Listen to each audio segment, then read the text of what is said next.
Hey guys, this is Kevin over at Rockside Engineering. Wanted to do a quick educational video on the Option 2 harness. If you order a pair of steps for a Jeep and you open your box and your electrical box looks like this, has this Option 2 harness on it, what does that mean? That means that you need to route this harness starting at the battery, go across the engine bay, and then drop down the driver's side and continue the routing of the harness as shown in the schematic.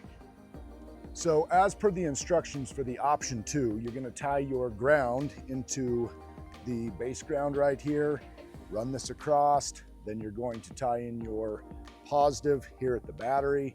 You're going to continue your harness across, you're going to have your reliefs tied in as per the instructions, and then you're going to drop down the driver's side and continue the routing around the vehicle.